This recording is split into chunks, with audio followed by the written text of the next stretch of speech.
Next, I'd like to discuss the reliability of the evidence. That is, what were the results and how precisely were they measured? Well, all studies showed a clinically significant reduction in antibiotic use in the delayed antibiotic group compared to the immediate group. And I think for a variable like this that's dichotomous, yes, no, I think the most meaningful way to look at it is to look at the absolute risk reduction, which is going to be the percentage reduction in the outcome variable. So in this case, antibiotic use. So we see that in the meta-analysis, pooling data from 7 studies, there's a 60%, 62% absolute reduction in antibiotic use. The confidence interval of the odds ratio doesn't come close to 1, so we can deem that statistically significant. The study performed by De La Posa Abad and colleagues was broken down into 2 different delayed antibiotic groups, and for these groups, there's a 68.1% and a 58.5% reduction, respectively. P-value less than 0.001 indicates statistical significance. Little et al. Achieved a similar number. Now, we'll get to this a little bit later, but the cohort study by Francis and colleagues noted a much smaller average absolute risk reduction of 16.5%, and we'll discuss why that might be the case a little bit later. But if you want to pause it, look at this table a little bit. This really encapsulates the key findings from these 4 studies.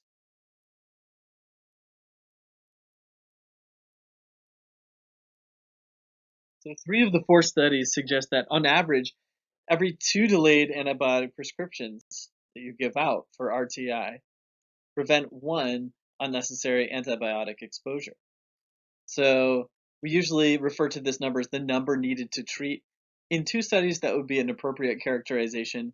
However, you're not technically supposed to calculate numbers needed to treat from meta-analyses, but still the research suggests that every 2 delayed prescriptions prevents 1 unnecessary exposure. I would deem this an extremely high level of clinical significance. This may be getting into the weeds just a little bit, but there are some concerns about the reliability of the evidence that I need to raise. First of all, the meta-analysis used what's called a fixed effects model in evaluating the studies instead of a random effects model. Now, the 7 studies included in the meta-analysis had a high degree of heterogeneity, and mainly with respect to effect size. They did not all have similar effect sizes. When this is the case, generally a random effect model is used, and by using a fixed effects model, there may have been an overestimation of the ultimate effect size of the meta-analysis.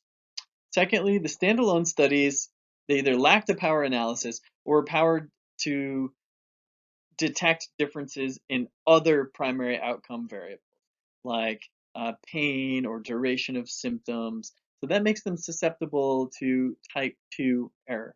Now, this is not rejecting the null hypothesis when you should. In other words, this is accepting that there was no difference between 2 groups, even when there was a statistically significant difference. But your study just didn't have enough participants to show that there really was a statistically significant difference. Well, because the null hypothesis was rejected in every single case in these studies, that's unlikely to have quite as much of an effect. And finally, the quasi-experiment and the cohort study really didn't have good descriptions of their statistics and how they achieved their their numbers that defended the results were significant. So this is certainly a bit of a concern. Aside from the very large reduction in antibiotic use that was observed in the delayed prescription groups, there were several trends that were pretty interesting.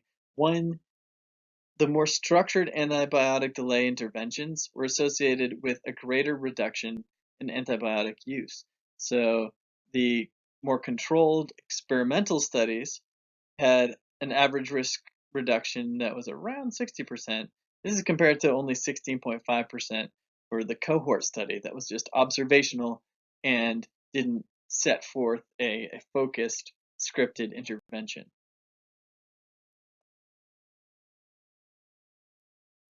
Secondly, the way in which the prescription was delayed may have also had an effect on the magnitude of the reduction in antibiotic use. So called patient led arms of the various studies. This is when a prescription is written, given to the patient, and they're in charge of it. They can delay it or not, but they're given advice to delay it. Versus B, the patient having to return to get the prescription. Um, those in the patient-led arms seem to use their prescriptions more frequently than when patients had to return. And this kind of makes sense. Adding another obstacle, patients have to, drive back to the clinic to get their prescription. Um, but these numbers are presented below.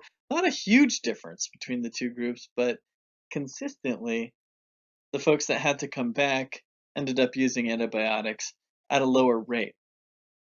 Now, what's really important to note about these last two trends that I noted is that they are not based on any statistically significant findings.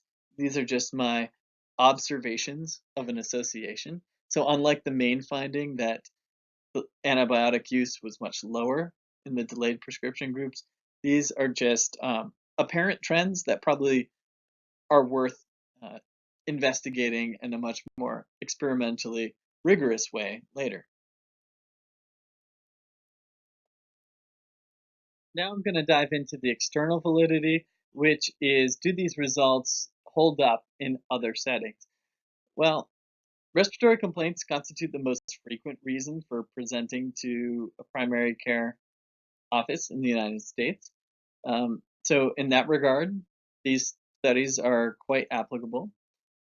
Also, they were conducted in a pragmatic, real world primary care setting. This isn't a study in a test tube that you're then trying to replicate in live humans. This research was conducted in places where people usually sought their normal care. And also, the studies, for the most part, excluded patients who had serious respiratory comorbidities or immune compromise.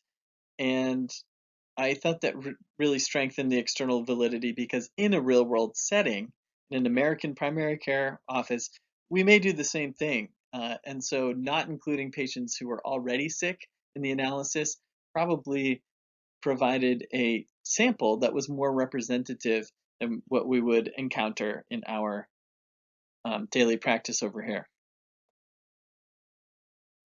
Some concerns about external validity. Well, aside from one study in the meta-analysis, all studies took place outside of the US. One was in England, one was in Spain, another one was several sites throughout Europe. And there's some key differences. I mean, medical systems, healthcare systems tend to be more socialized, especially in Europe, but in other places in the world as well, than they are in the more privatized American one. And also, perhaps patients have different expectations or knowledge about antibiotics in other countries.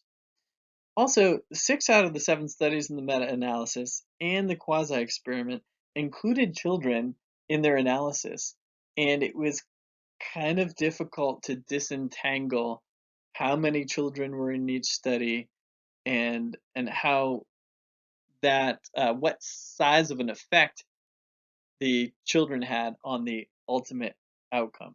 So the studies didn't look at children to the exclusion of adults, but including them sort of muddies the conclusions that we can make about the adult population specifically. Finally, collectively, a wide variety of patient presentations were included in these 4 studies. Presentations ranged from unspecified cough, acute bronchitis, cold, flu, ear infection, sore throat, sinusitis. And if we refer to the American College of Physicians guidelines, uh, really antibiotics are only warranted for pharyngitis and sinusitis. Um, so that's the population that I'm really interested in from here on out. And it is somewhat muddied by the fact that all of these different respiratory complaints were included. So it doesn't mean that the results of these studies are non transferable, but it does mean that the strength of the evidence would be enhanced if there were studies of delayed antibiotics in US adults presenting with either sinusitis or pharyngitis. There may be some concern about risks in using a delayed antibiotic strategy versus an immediate antibiotic. First, there's the risk of an increased rate in complications. Are there more pneumonias, rheumatic fever, mastoiditis, abscesses when we use delayed antibiotics versus immediate? Well, fortunately, bacterial complications of upper respiratory tract infections are exceptionally rare, 1.5 per 10,000 episodes. And turns out for some conditions, they're actually higher among patients who received antibiotics. There's probably some confounding effect there because these patients were originally sicker. Um, but according to Little's analysis, when patients were given no antibiotics at all, there was only a 2 to 3% chance of some sort of a complication, and only a 1% chance with a delayed antibiotic prescription. So this risk seems to be quite low.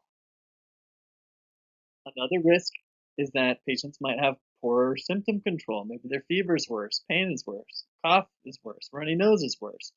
Well, the meta-analysis by Sperling et al. Concluded that there may be a small but clinically insignificant difference in symptom duration between a delayed and an immediate antibiotic group.